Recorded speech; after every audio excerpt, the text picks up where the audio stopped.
Kent State Sex Week kicked off yesterday with plans for a week centered around sex education. We have more on some of the events held earlier today. A college building at the university is looking to get a new name and additional building, what day it's happening, and where you can view this meeting. And 17 American and Canadian missionaries were kidnapped in Haiti earlier this week as the nation's civil unrest continues. And a film that appeared in the 80s is officially getting a sequel, when the sequel will be made, and how they are planning to make it. This is TV2 News.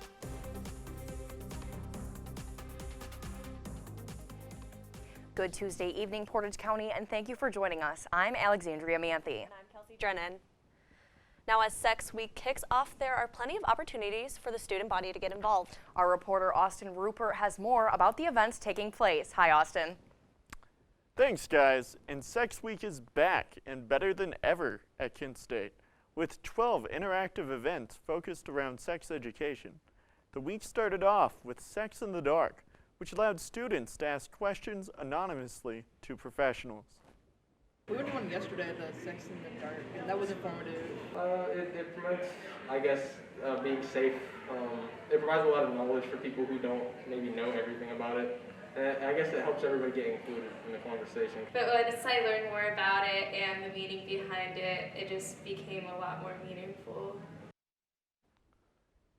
The Inner Hall Council organizes the event every year for students. Members say sex education is important for new students since many high schools lack proper sex education programs. I have really found just how important it is. It is so essential because so many students, they come to this campus without any real sex education. And so our goal through Sex Week, especially this year, is to make it as inclusive and as much of a conversation as possible.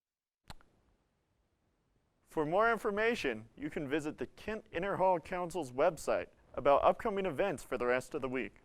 Reporting in Franklin Hall Studio, I'm Austin Rupert, TV2 News.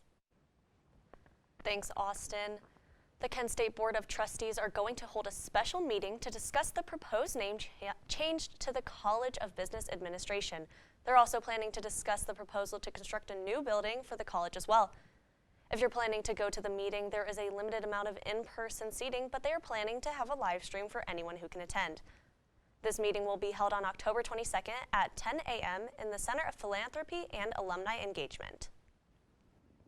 Students on campus got the opportunity to enjoy a cup of coffee with Kent State police officers earlier today. TV2's Kiphart has the story. Hi, Allie. That's right, Kent State held its annual Coffee with a Cop this afternoon, and it was a great success. Coffee with a Cop happened this afternoon from 1 to 3 p.m. in the LGBTQ+ Center, and over 50 students and faculty attended the event. Those in attendance were able to learn about what police officers do on campus. The Kent State Police Department categorizes themselves as a community outreach program, holding many fundraisers and events for the Kent community. Officer Tricia Knowles told TV2, quote, "We want you to know our police department may be a little different than your past experiences." The next Coffee with a Cop will be held in the spring semester, and the Kent State Police Department hopes to see you there. Our purpose to have Coffee with a Cop is so we can actually sit down and have conversation with people. So we typically aim for 50 to 75 people to show up. So today was a perfect event, very successful. We were able to sit down and have conversations with several different students and some staff that showed up. For TV2 News, I'm Kiphart. Thanks, Allie. The Fatality Review Board has looked at 3 fatal crashes that took place in Portage County in July earlier this year. There have been 12 fatal crashes and 13 related deaths in this year alone. Compared to the same time period in 2020, there were 0 fatal crashes in both July and August, but 2 during September. With this information, the board has recommended continuous high visibility enforcement and traffic safety education.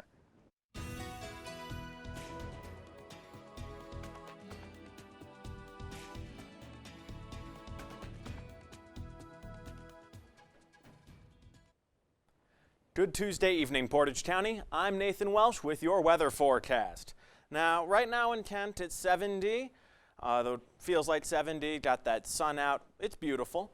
Dew point at 44 degrees gives us humidity at 39%. Our winds coming from the west at 11 miles per hour and visibility out to 10 miles. Now, across northeast Ohio, we're seeing temperatures all around, basically from 69 to 71, very generally. It's just a nice, cool fall evening. And as we look across the rest of Ohio, we see a bit more variation all the way down to 74 in Cincinnati. Now, as we look into tonight, it's just going to be a few clouds rolling in, and it's going to be a nice, cool night. Maybe crack the windows. Maybe it's a bit too cold for that. I don't know. But, yeah, we're going to see a sunset at 6:37, so as soon as this ends, go outside, check it out. I'm sure it's going to look beautiful. And winds from the southwest at 4 miles per hour. Well, that's all for now, but stay tuned. I'll have your 7-day forecast and more after the break. Thanks, Nathan. The Textures exhibit here on campus was made to tell the story of Black hair and culture. Our own Chris Abreu has more on how they are furthering that story by partnering with the Wick Poetry Center. Those visiting Rockwell's Textures exhibit will now be able to share their own hair stories. You see Post-it notes often now on walls in galleries, but at the Wick Poetry Center, we've been working very closely with a local design firm, Each and Every, to develop digital expressive writing tools. Now those inspired by the exhibit can use these tools to tell their own story through what they call the Digital Green Book. The idea was to tell the complicated, interwoven story of hair as it comes from the African continent and spreads around the world, whether that manifests as something positive and aesthetic or localized and political, just trying to show some of the nuances of that story. It's that complicated and interwoven story curators believe will benefit from additional commentary. I think it adds another level of involvement, that it draws people into the exhibition. It's a nice outlet, it's a nice resource for people to be able to connect with. In order to submit your stories and experiences to the Digital Green Book, you can visit the Textures website, click on Digital Green Book, and then scroll down to where it says Participate. And this is called Black Beauty. Hair, black beauty, synthetic, straightened, kinks, curls, naturally textured hair, brown beauty, nostalgia. Posts like this can be found throughout the museum on iPads with hopes it will enhance exhibit goers' experience. And the idea of the Green Book is to bring together networks of people so that they can find a space where they feel safe. Kent State's Textures Museum will run till August 7th, 2022. Reporting on Kent State's campus, I'm Chris Abreu. The Summit County Public Health Department released a statement earlier today encouraging county residents to exercise caution against COVID-19 when engaging in this year's Halloween activities. The department suggests wearing a mask, avoiding crowded areas, staying home if experiencing symptoms, getting vaccinated if eligible, and setting up for a station for individually bagged treats for trick-or-treaters. For more information, they suggest visiting the CDC website for their holiday guidance. Akron news organization The Devil's Strip announced it will be ceasing operations, laying off all of the staff members effective yesterday. The company's editor-in-chief stated in a letter that there were enough sufficient funds to keep the magazine going. This announcement came as a surprise to many of the co-op owners, but ultimately this was the direction the board of directors decided to take. And Supreme Court Justice Pat DeWine won't recuse himself in a case that involves his father. A law professor mentioned that it would have been the right thing for Justice DeWine to recuse himself from hearing the cases. This is because of the case going straight to the state's high court and his father is involved as the defendant. However, Justice DeWine said in a written statement that there is no reason for him to recuse himself. The Haitian gang that kidnapped 17 American and Canadian citizens wants $1 million in ransom each. Stick with us for more after the break. And could you possibly get a different booster shot than the original COVID shot that you got? The FDA has their plans for this and how this could work.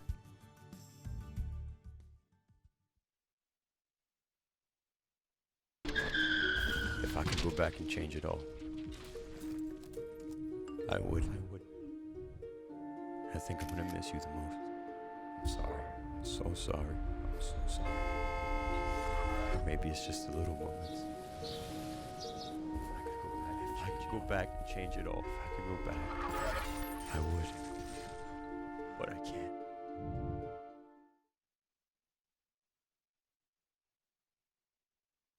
When I was your age, I was just like you, fascinated by stars.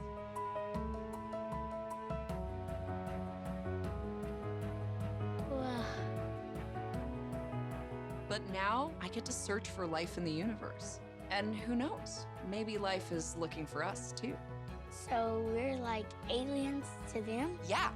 Does anyone want to be a scientist now? I do.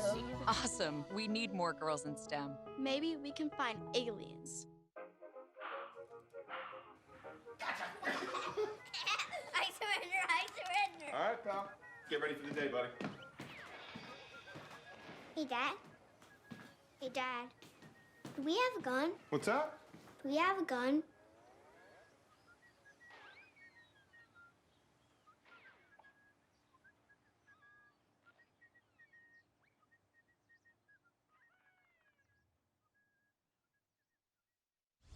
Myth. If you get COVID-19, you'll recover after a few days. That myth is false. We're only just beginning to understand the effects of COVID-19 on the human body, as we're starting to see more and more people identifying as long haulers who are having symptoms for weeks, if not months after their initial infection. Continue to wear a mask, socially distance, and wash your hands. Together, we can keep COVID out of school. For ways to keep your community safe, go to backtoschooltogether.com.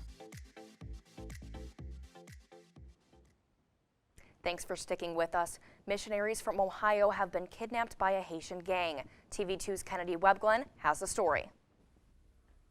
Thank you, ladies. On Saturday, 16 American and 1 Canadian citizens have been kidnapped by the notorious Haitian gang 400 Moazo. They had been visiting the orphanage in the capital, Port-au-Prince. The missionaries are affiliated with the Ohio-based Christian Aid Ministries.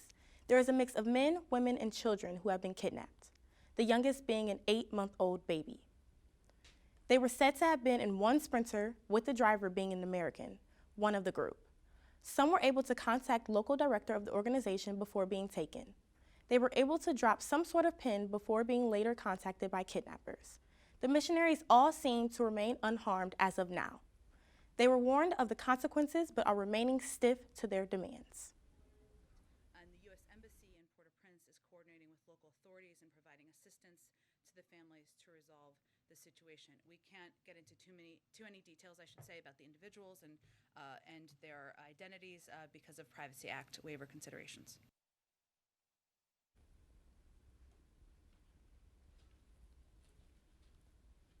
The Haitian gang is demanding $1 million each for the hostages, $17 million in total. Both the Haitian police as well as the FBI are advising the missionary group on how to proceed. Negotiations are underway and FBI agents are on the grounds in Haiti. It has been reported that they have yet to talk directly with the kidnappers. They are choosing to remain calm. The missionaries were said to be rebuilding project for those who lost their homes in an August earthquake. They were committed to those living in poverty in Haiti by supplying Bibles, medicine, and knowledge. They were doing groundbreaking work and expected to stay a few more months. Kidnapping has become more frequent due to political instability, lack of health care, and poverty. Gang members are engaging in severe confrontation with people of authority. The violence has become out of control in the past year and needs to be stopped. We will be holding out hope that the missionaries make it home safe. I am Kennedy Webb-Glenn, reporting from Franklin Hall, TV2 News. Back to you at the desk. Thanks, Kennedy. Health experts are speaking out after the death of Colin Powell. The former U.S. Secretary of State and military figure passed away from COVID-19 despite being vaccinated on Sunday night. Public health officials say they expect Powell's death to be misconstrued to feed a narrative that vaccines do not work. Celine Gounder, an infectious disease specialist, said that Powell, quote, had 2 strikes against him already, as he was elderly and immunocompromised. She said he was just not going to respond well to the vaccine. And North Korea fired a ballistic missile into the sea today. South Korea has described this missile as a weapon that is designed for submarine-based launches. This launch came hours after the U.S. reaffirmed its offer to resume diplomacy on North Korea's nuclear weapons program. According to the U.S. Indo-Pacific Command, North Korea's launch didn't pose an immediate threat to their personnel, territory, or any allies.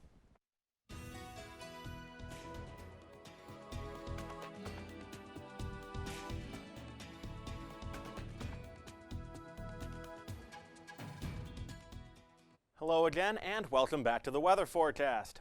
I'm Nathan Welsh.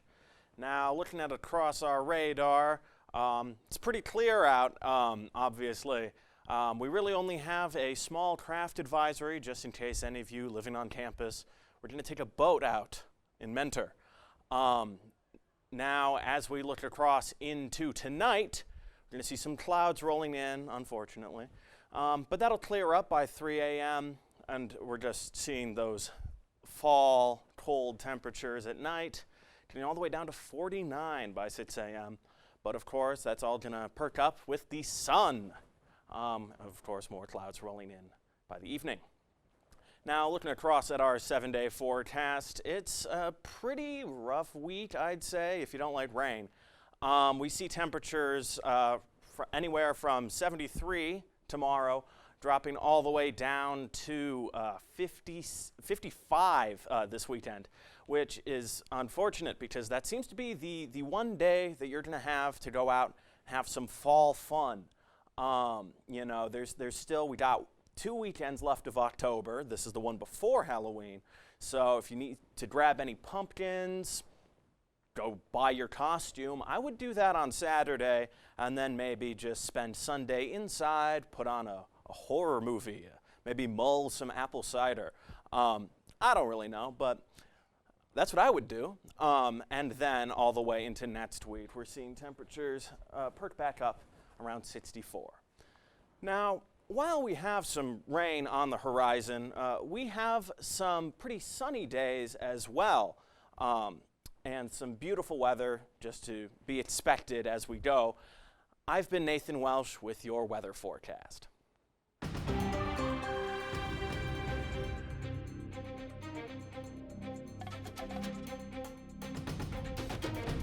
The FDA is expected to allow mix and match booster shots, meaning U.S. citizens could receive a shot that is different from the one they initially received. Although it is recommended to get the same shot as a booster, studies have shown that after getting different shots is still proven to be effective.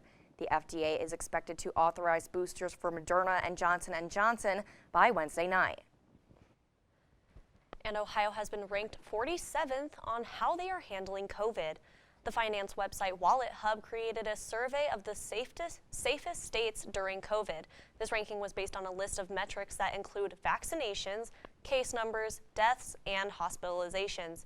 Health Commissioner Eric Balser was shocked, but said that the numbers don't tell the whole story of their efforts to keeping people safe. And continuing with the coronavirus, as vaccine mandates for public employees began to take effect across the country, police officers and unions are pushing back. In places such as Los Angeles County, Washington, and Chicago, police departments worry they will lose a large number of their workforce if they require vaccines. This could lead to understaffing and safety issues. Infectious disease expert Dr. Anthony Fauci continues to urge the public to get the vaccine to protect themselves and others against the virus. The Kent State women's volleyball team is in action tomorrow in Athens. And I've got the highlights of the Monday Night Football thriller. Stay with us. 3 months ago, there weren't enough masks. We were desperately sourcing from all over the world. People were making face coverings from scarves, bandanas, and bits of fabric. Now there are plenty of masks, but some people don't want to wear them. Come on.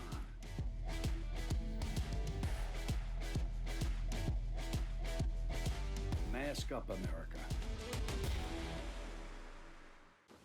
What to expect when you're expecting a teenager. Today we're talking about how to wake up your teen, and this works literally every time.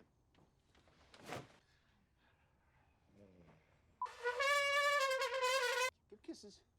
Good kisses. You heard how loud I know, was. I heard. It wasn't you. It was the that bacon? You don't have to know it all to be a perfect parent. Thousands of teens in foster care will love you just the same. The black truck? Hey, Christina from accounting. Yeah, hi. Hey, I used to date a girl named Christina. Oh, really? Yeah, and then she dumped me for my best friend. You want to see some photos of them that I took? I don't. I thought we talked about this, buddy. Buzzed and overshared again? Yeah. Yeah. I'm gonna call a car. That's a smart idea. So, yeah, I know, that's why I did it. Hey, you're gonna get back to the top of the mountain. Does that mean I'm gonna get back with Christina? No. Oh. No. There's a lot of fear in coming back to school. I'm a 40-year-old man that walked in there to get his high school diploma.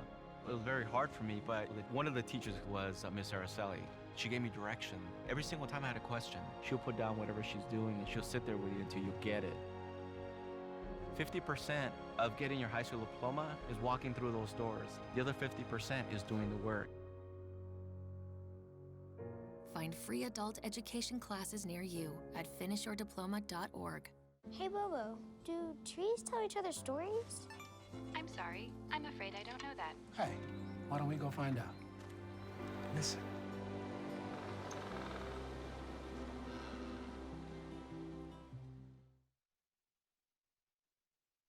And now, your TV2 Sports Report.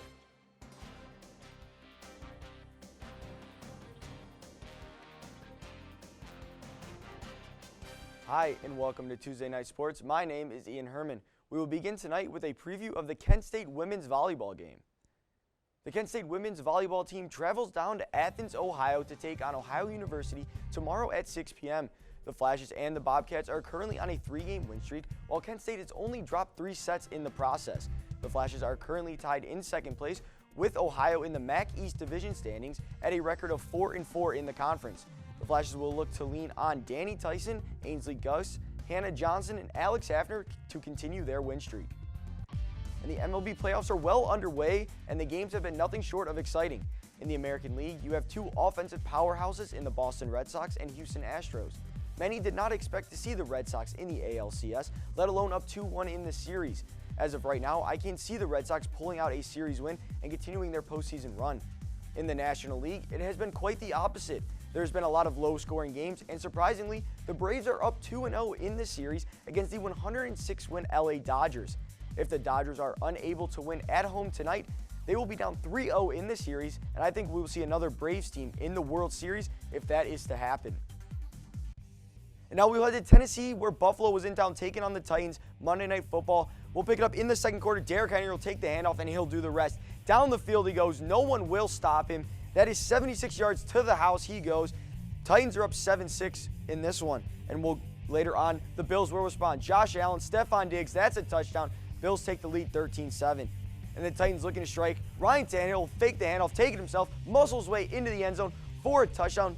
Titans will retake the lead 17-13.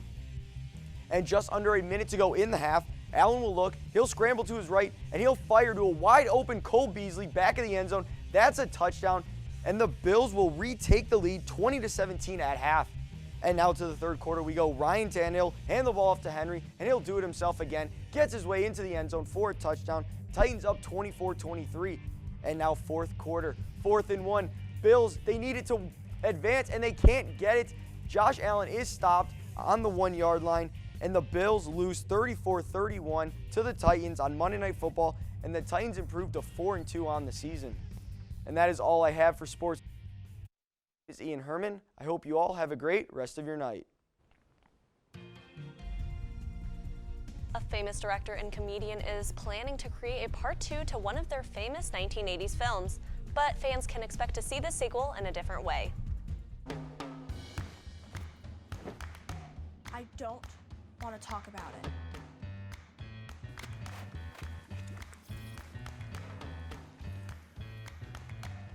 I don't want to talk about it.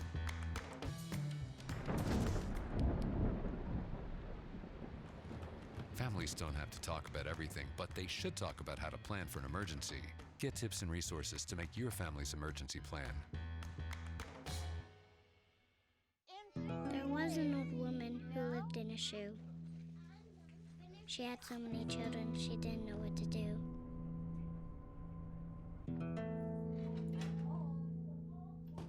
She gave them some broth without any bread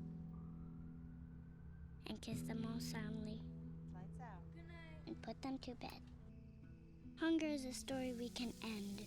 End it at feedingamerica.org.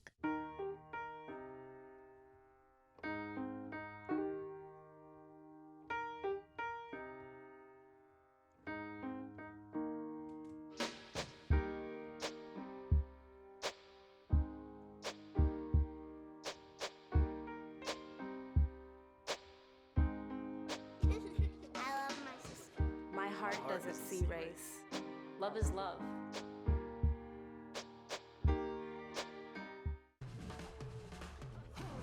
When you adopt a shelter pet, you discover their unique mix of all kinds of traits. Where'd Wiley go? Where's Wiley? Ah, there she is. Paw? Do you remember being an ancient wolf? Do you ever feel the call of the wild? You're a renegade cop, and I'm a con woman with nothing to prove. But together, we could really solve this murder. They're a little bit of a lot of things, but all of them are pure love.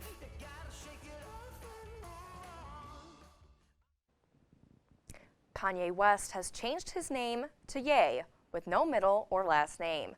The rapper, born Kanye Omari West, filed the paperwork back in August to change his legal name, and on Monday, a California judge made it official. The musician hinted at the change as far back as 2018 when he released his studio album, Ye. Then in 2019, West suggested he might legally change his name to Christian genius billionaire Kanye West, but ultimately decided on the name Ye. And the 1981 film History of the World Part 1 is officially getting a Part 2, but not in the way you most likely would think. This Part 2 will be made into a series, and it is set to appear on Hulu. The writing is beginning this month, and production is planned to begin in spring of 2022. Mel Brooks is expected to write and executive produce for the show, just like he did with the film. And that is all the time we have for your Tuesday newscast. For updates on all these stories and more, visit www.kentwired.com and follow us on Instagram, Twitter, and Facebook at Kent Wired. I'm Kelsey Drennen. And I'm Alexandria Manthey. Have a great night, Portage County.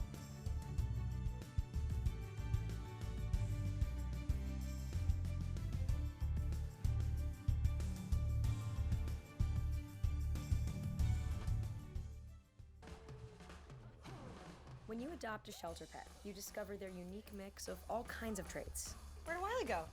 Where's Wiley? Ah, there she is. Paw? Do you remember being an ancient wolf? Do you ever feel the call of the wild? You're a renegade cop, and I'm a con woman with nothing to prove. But together, we could really solve this murder. They're a little bit of a lot of things, but all of them are pure love. There's a lot of fear in coming back to school. I'm a 40-year-old man that walked in there to get his high school diploma. It was very hard for me, but one of the teachers was Miss Araceli. She gave me direction. Every single time I had a question, she'll put down whatever she's doing and she'll sit there with you until you get it. 50% of getting your high school diploma is walking through those doors. The other 50% is doing the work.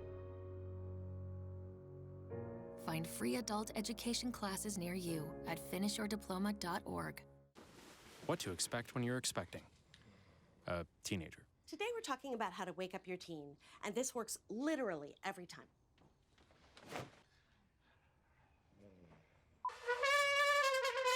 Good kisses. Good kisses. You heard how loud I heard. It wasn't you. It was the... Is that bacon? You don't have to know it all to be a perfect parent. Thousands of teens in foster care will love you just the same. Even though there is so much against us, you will see me wearing a face covering. And even with my face covered, you will see me. As a son. As a friend to everyone I meet. As a fighter for change. As a woman who stands up for what I believe in. So join me in wearing a face covering. To help stop the spread of the coronavirus. Because this is one small act of kindness that has the power to bring us all together.